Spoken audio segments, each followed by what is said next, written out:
Reporters thought they had their narrative locked in, set, sealed, ready to spin. But then, Karoline and Trump walked in and shattered their illusion so completely that the media had nothing left to say. The room was packed. Journalists, cameramen, political analysts. Wherever you looked, the press was crammed together, eyes fixed on the podium. Microphones pointed forward like weapons, pens gripped so tight they could snap, all waiting for the first misstep, the first phrase they could twist. This wasn't just another press conference. This was the press conference. Karoline Leavitt stood tall beside Donald Trump, her hands resting lightly on the podium, her expression sharp, focused. She'd been here before. She knew exactly how this worked. A single misplaced glance, a hesitation too long, and the media would pounce. But today, they weren't getting the chance. Trump adjusted the microphone. He didn't need to clear his throat or gather his thoughts. The second he leaned in, the entire room fell silent. No whispers, no shuffling papers, just the weight of raw anticipation pressing against the walls. He scanned the crowd with that familiar look, a mix of amusement and challenge. He knew this game better than anyone. "All right," he said, his voice filling the space. "I'm sure you all have some very fair and unbiased questions, right?" A few chuckles rippled through the audience. Some reporters shifted in their seats, others smirked, already constructing their attack lines. Karoline glanced at the front row, the usual suspects, CNN, MSNBC, The Washington Post. Their expressions said everything. They weren't here for the truth. They were here to bait, to twist, to manufacture outrage. But today, they weren't the ones controlling the narrative.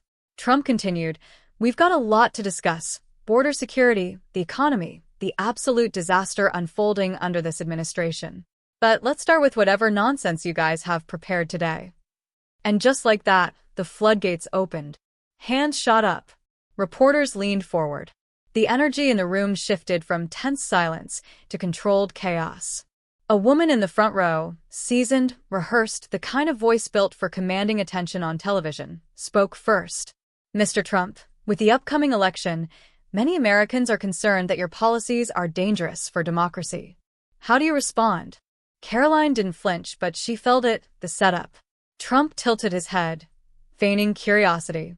"Which Americans? The ones watching inflation crush their wallets? The ones seeing their cities spiral into crime zones? Which ones?" The woman hesitated, just for a beat. She wasn't expecting the question to be flipped back on her. But she recovered quickly.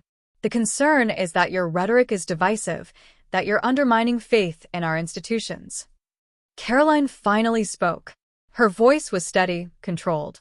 "I think what you mean to say is that Americans are tired of being lied to, tired of being told their problems don't exist, tired of being gaslit into believing things are fine when every single thing around them says otherwise." A shift.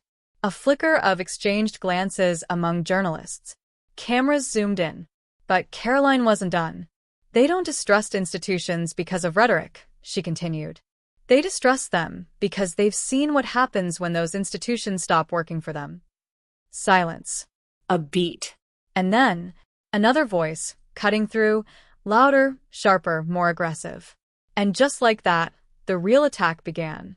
A man in the second row, thick glasses, expensive suit, smug confidence, leaned forward. "Miss Leavitt, are you saying the press shouldn't question authority? That journalists should just accept whatever politicians tell them?" Classic. Make it seem like she was attacking the free press itself. Karoline tilted her head, a faint, knowing smile playing at her lips. "No," she said, voice even. "I'm saying journalists should do their jobs." A few reporters shifted in their seats, the words landing heavier than expected. Trump chuckled. "Yeah," he said, amused. "You should write that down."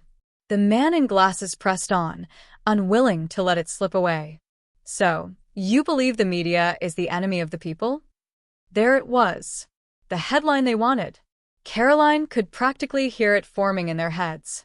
Trump and Leavitt doubled down on anti-media attacks. She didn't blink. "I think the media should hold power accountable," she said. "But when reporters stop asking real questions and start manufacturing stories, they're no longer journalists. They're activists with press badges. That one hit. A murmur ran through the crowd. Cameras zoomed in, searching for hesitation, for doubt, for anything they could latch onto. They found nothing. And then, the inevitable pivot. A woman in a bright red blazer spoke up. "Mr. Trump, do you pledge to accept the results of the 2024 election, no matter the outcome?" It was an old play, one they'd run 100 times before. They expected the same response, brash, defensive, dismissive. But Trump had seen this game before. He leaned in. His voice was calm. "I'll accept a fair election," he said. Then, after a beat, "Will you?" The woman froze. Subtle, but Karoline caught it, the flicker of hesitation. Because she knew these same reporters had spent 4 years calling Trump's 2016 victory illegitimate. They had spent years platforming conspiracy theories about stolen votes and Russian interference until it no longer served them. And now, the silence stretched, thick with unspoken words. The moment they realized they weren't winning this one, Trump leaned back, smirked. "No follow-ups?" he asked. "Come on. Don't tell me you're out of questions already." Still, silence. A cameraman whispered to his colleague. A producer's voice crackled in a reporter's earpiece, scrambling for a pivot. Finally, a veteran journalist in a navy blazer broke the silence.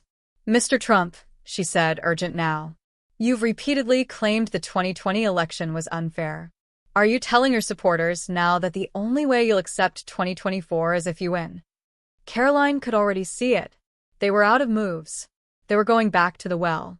Trump didn't blink. "I'm saying Americans deserve a fair election," he said. "And I'm saying that if we had a press that actually did its job, you'd be asking that same question to Democrats who spent 4 years calling 2016 illegitimate." And there it was. The shift. The weight of hypocrisy, laid bare for the entire room to see. Karoline sealed it. "The truth is," she said, scanning the room, "you don't want accountability. You want submission. You don't want fairness. You want control." And this time, there was no comeback. Because when truth meets deception, only one side walks away stronger. And this time, it wasn't the media.